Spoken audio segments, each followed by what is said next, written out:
नमस्कार, मैं वर्तिका सिंह और आप देख रहे हैं क्लाउड टाइम्स ब्रेकिंग न्यूज की खास खबर। अब खबरें विस्तार से। इस वक्त हमारे साथ हैं समाजवादी पार्टी के वरिष्ठ नेता और पूर्व मंत्री वीरेंद्र सिंह। आइए जानते हैं, अचानक आप कांग्रेस छोड़ करके सपा में चले आए। चुनाव जब लड़ना था तो आप बसपा में थे। इसके पीछे क्या पूरी राजनीति है आपकी? देखिए, सतही तौर पर यदि आप देखें तो निश्चित रूप से आप ये बात कह सकते हैं कि हमने राजनीतिक जीवन में कई दलों के साथ काम किया, लेकिन अगर इसकी गहराई में जाएंगे तो राजनीतिक दल हमेशा विचारधाराओं पे बने हैं। इस देश में मुख्यतः वामपंथी विचारधारा के लोग, जिसमें संविधान की जो मूल भावना है, जिसमें मुख्य रूप से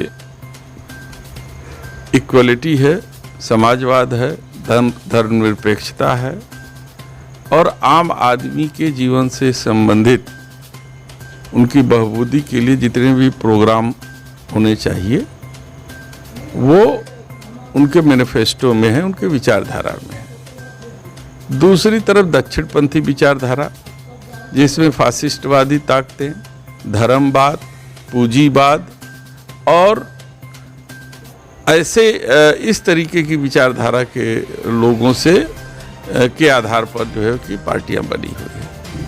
हमने अपने जीवन में कभी इन बात से समझौता नहीं किया कि मैं फासीवादी ताकतों की विचारधारा की सदस्यता ग्रहण करूं।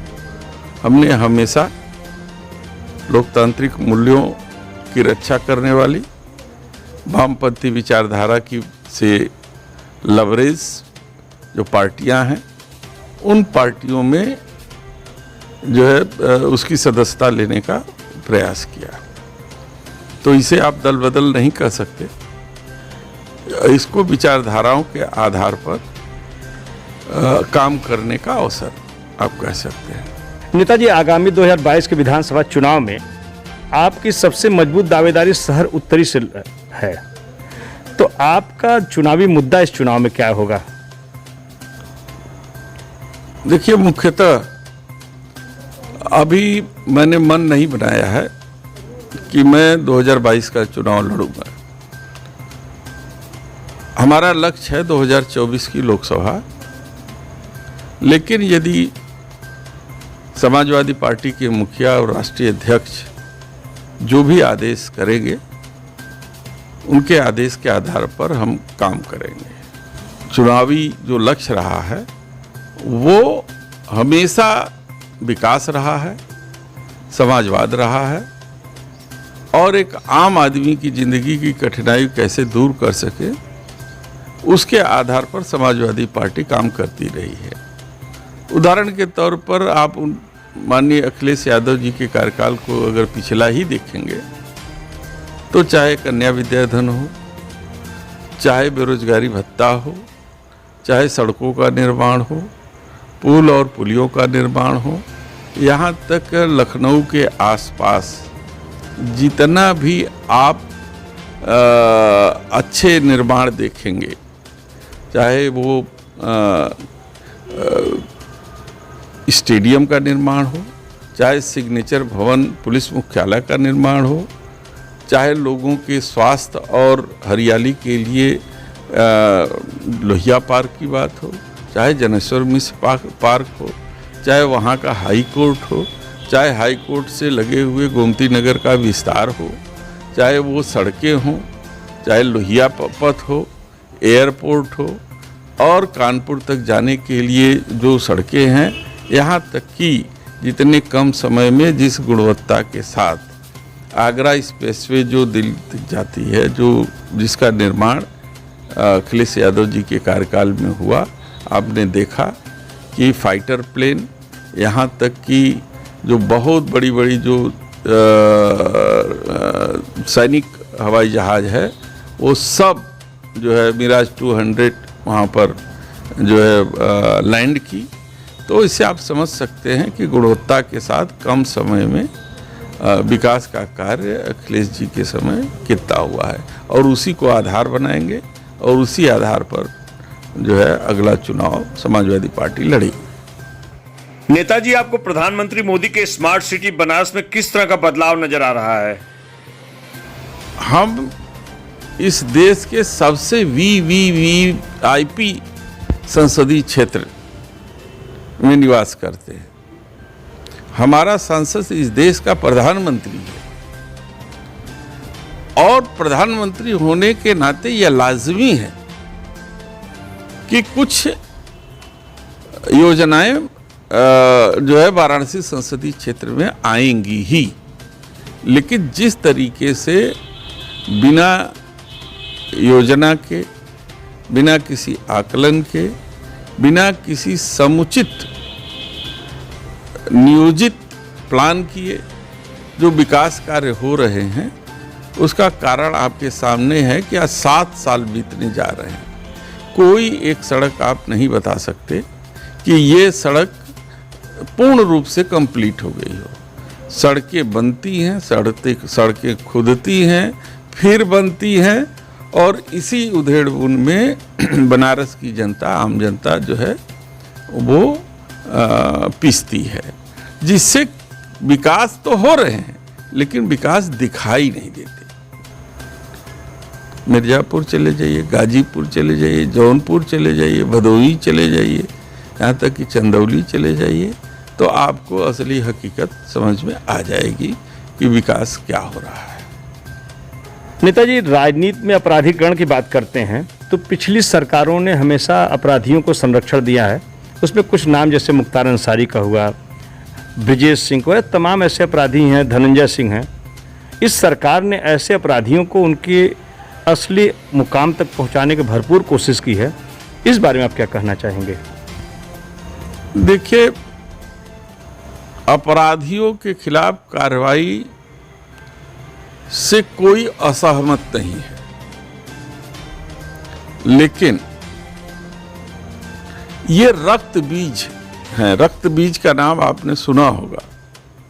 एक मारेंगे उसके रक्त से 100 पैदा होंगे, तो क्यों न उसका मूल आधार खत्म कर दिया जाए। जब तक केंद्र सरकार और चुनाव आयोग अपराध के विरुद्ध कठोर अनुशासन जो है कि नियम नहीं बनाएगी, तब तक राजनीति में अपराधीकरण को रोकना असंभव है।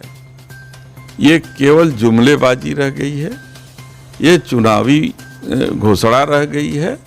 हकीकत के धरातल पर कोई काम नहीं हो रहा है, और इसमें कतई इस बात से इनकार नहीं किया जा सकता कि चाहे वो कोई भी दल हो, उसके अंदर अपराधी अपना स्थान बना ही लेते हैं। क्या सूबे की योगी सरकार भ्रष्टाचार मुक्त हो चुकी है? देखिए, भ्रष्टाचार जब तक धरातल पर उसकी परिणति न दिखाई दे, आज आम आदमी तहसील से लेकर थाने से लेकर के तमाम ऐसे कार्यालय हैं जहां पर आप चले जाइए और एक आम आदमी से पूछ लीजिए कि क्या आपके काम बिना रिश्वतखोरी के, बिना किसी के सहयोग धनराशि दिए हो जा रहा है। जिस दिन ये होने लगे और आम आदमी ये कहने लगे कि नहीं भ्रष्टाचार कम हो गया है, मैं भी मान लूँगा कि नहीं, योगी जी के प्रयास से भ्रष्टाचार कम हो गया है। कोरोना काल 2021 में जिस प्रकार सरकार ने पूरी व्यवस्था की है, खासकर बनारस में, उसके बाद प्रदेश की बात करते हैं, आप क्या इनकी व्यवस्था से संतुष्ट हैं? ये कोरोना महामारी है, और जब कोई भी पेंडेमिक आता है, कोई भी महामारी आती है, चाहे आपदा आती है, तो उसमें हर व्यक्ति का ये कर्तव्य हो जाता है कि वो अपने स्थान से या जितना उसके पास कर सकने की क्षमता है, उससे इस महामारी की लड़ाई को लड़ा जाए। और मैं बनारस की जनता को धन्यवाद दूंगा कि सारे लोग, चाहे सामाजिक कार्यकर्ता हों, चाहे सामाजिक धार्मिक कार्यकर्ता हों, चाहे जो है कि किसी भी विशेष दल के कार्यकर्ता हों, सभी लोगों ने एक सम्मिलित प्रयास किया अपने अपने जगह से कि कैसे इस महामारी से हम जो है निजात पाएं, और उन सारे लोगों का एक सम्मिलित प्रयास है जिसके कारण हम काबू कर पाए। और ये तो लाजमी है कि जब कोई चीज़ अच्छी हो जाती है तो उसका श्रेय लेने का प्रयास लोग करते हैं, वही काम ये सरकार भी कर रही है। आगामी विधानसभा चुनाव में भाजपा के चुनावी मुद्दा राम मंदिर निर्माण, धारा 370, इसको आप कैसे डिफेंड करेंगे? इसके खिलाफ आपका क्या मुद्दा रहेगा? आप लोग राम मंदिर निर्माण के पक्ष में हैं या नहीं हैं? और सबसे बड़ी चीज़, बनारस में बात करें तो काशी विश्वनाथ मंदिर का इतना बड़ा विस्तार किया जा रहा है, इन मुद्दों पर भी अपनी राय दीजिए।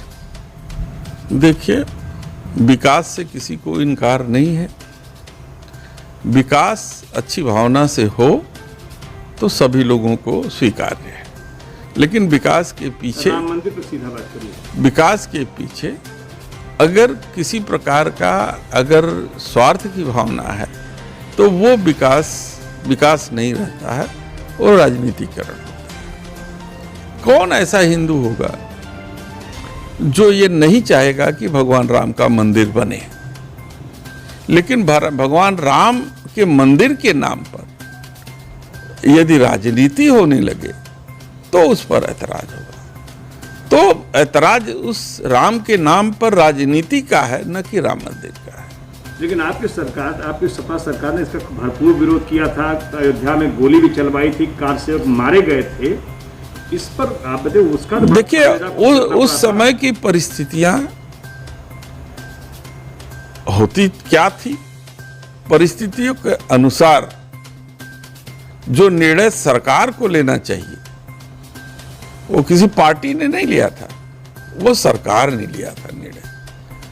और कानून व्यवस्था कायम रखना एक सरकार की जिम्मेदारी होती है।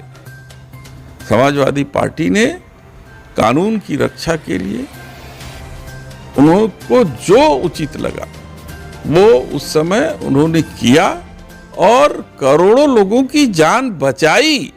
आप निगेटिव में क्यों जाते हैं? 4 लोगों की जान जाने के बाद अगर लाखों लोगों की जान बच जाए तो 4 लोगों की कुर्बानी व्यर्थ नहीं होगी। और जहाँ तक मुझे ज्ञात है कि जिस तरीके का उन्माद लोगों के द्वारा फैलाया गया था, उस उन्माद में बहुत सी जानें जा सकती थी, और शासन प्रशासन ने कानून व्यवस्था को बनाए रखने के लिए जो उस समय उचित था उसका जो है अनुपालन हुआ। और जो गोली चली उसका हमारी पार्टी को और माननीय मुलायम सिंह जी को भी उस बात की बहुत खुशी नहीं हुई, लेकिन मजबूरी। तभी से मुलायम सिंह यादव को मुल्ला मुलायम सिंह के नाम से लोग प्रचारित करने लगे। उसके बाद मुलायम सिंह की सरकार 93 में बनी। यही सरकार, यही जनता माननीय मुलायम सिंह जी को, समाजवादी पार्टी को उस बात के लिए इनाम के स्वरूप दिया। और 1993 में और समाजवादी पार्टी की सरकार बनी। तो अगर जनता इस बात से, ये तो पार्टियां उछालती हैं और उसको मुद्दा बनाने का प्रयास करती हैं। राम मंदिर निर्माण में पूरे देश भर से, प्रदेश भर से लोगों ने चंदा इकट्ठा किया, भाजपा के लोगों ने। आपने भी उस निर्माण में कुछ अपना योगदान किया है क्या? जी हाँ, हमारी एक ट्रस्ट है, सरस्वती ट्रस्ट, जो जन कल्याण के लिए काम करती है। हमने भी ट्रस्ट के माध्यम से भगवान राम के मंदिर के निर्माण के लिए 51,000 रुपये का चंदा दिया था, और मैंने डायरेक्ट राम मंदिर निर्माण समिति के नाम से दिया था, न कि किसी व्यक्ति को दिया था।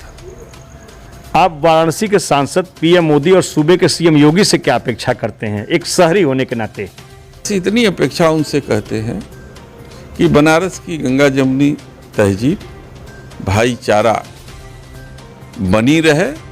ऐसा ही काम वो करें जिसके लिए बनारस की जनता उनको बहुत धन्यवाद देगी।